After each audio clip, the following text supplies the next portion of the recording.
The 8th movie on this list that is bad according to the internet is called Paws of Fury, Legend of Hank, year 2022. Directed by Rob Minkoff, Mark Coessier, and Chris Bailey. And so the story of this movie is about a clumsy but optimistic dog named Hank, who also dreams of becoming a samurai in a cat-dominated town of Kakamucho. Sounds a little Japanese in Spanish, where dogs are looked down upon. Later, the scheming ruler Ikachu, who secretly wants to destroy the town to expand his palace, Ikachu appoints Hank as the town's protector, but kind of expecting him to fail because he is a dog and cats don't usually like dogs. And the townspeople don't trust him, but Hank wants to train the way of the samurai by Jimbo, who actually plays Samuel L. Jackson, a once legendary samurai who unfortunately grown a little lazy, but still have the skills. And so later on they have their training montage, and Hank slowly gains confidence and starts to earn the trust of the townspeople, the cat community. Then Ikachu, after a while, launches a full-scale attack on Kakamucho, but Hank, using his newfound skills, clever strategies, and with the support of the townspeople, they defeat Ikachu's forces and exposes the villain's schemes. I feel like in the climax battle, it felt a little bit like Narnia. Not gonna lie. After that, the real ruler of the cat community comes through. Then Ikachu runs away, and through a shift in scenes, Hank and Ikachu battles. Hank obviously wins. He is celebrated as a hero despite being a dog, and also Jimbo regains his sense of honor. And so the town is now saved. The story emphasizes courage, teamwork, and overcoming prejudice. There was a lot of jokes and references from other movies, like Star Wars, I Am Your Father, but I did like when Jimbo said, "The cuteness is strong with this one," which was absolutely perfect. I mean, Samuel L. Jackson was Mace Windu in the Star Wars movie, so I thought that line was very appropriate. But now let's look at the reasons why this movie is bad according to the internet. According to the internet, the movie Paws of Fury, The Legend of Hank, has 3 main weaknesses. Number 1, a formulaic plot. Number 2, uneven comedy. And number 3, forgettable characters.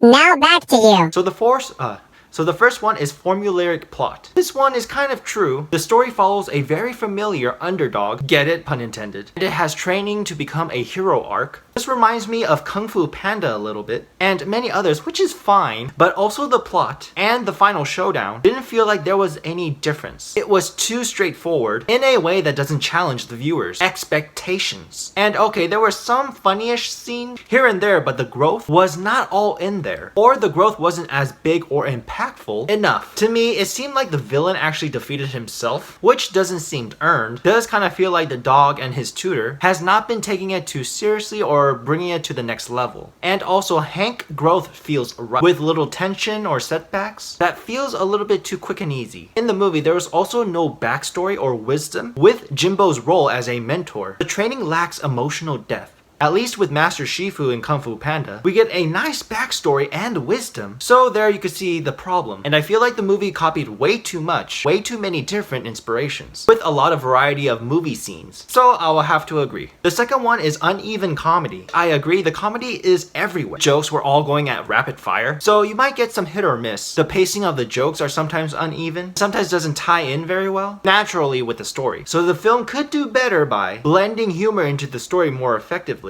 by using specific things from the actual story and making it more meaningful. All of these jokes are random from different places. This makes it more distracting and doesn't really help with what is going on in the movie. The third one is forgettable characters. This one is a hit or miss, but there is a lot of supporting characters like the townspeople or even the minor samurai cats and the sumo. The villain cat and his henchmen unfortunately feels one-dimensional. I do like one of the cats, the little kitten. I think she had some character and personality, but again, all the characters don't have backstories, even for Hank. Maybe they could have done a cat and dog disagreement, showing the conflict between them in the past, which then could connect the story more clearly. We can also talk about Jimbo and his past. I'm pretty sure he wasn't lazy before, so what exactly happened? Or show us so that way we would know. The trust feels rushed and forced. It's like, follow me, okay, like that quick. This lack of depth makes it harder for viewers to care deeply about their fates or remember them after the movie ends. So I would say I would really agree with this one as well. I think this movie needs a lot of work. The world building and inclusion of other dogs, raising emotional stakes, and needing better character development.